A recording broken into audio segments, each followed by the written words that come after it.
बंगल्यात राहतो कुणामुळं, गाडीत फिरतो कुणामुळं, अन वैभव तुला आलंय रे बाबा भीमामुळं, वैभव तुला आलंय रे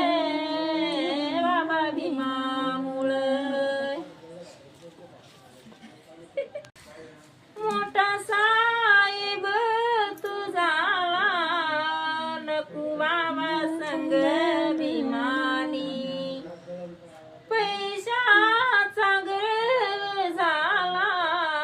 नको करू अशी मनमानी, होता कसा काल झाला मला माल, अन वैभव तुला आलंय रे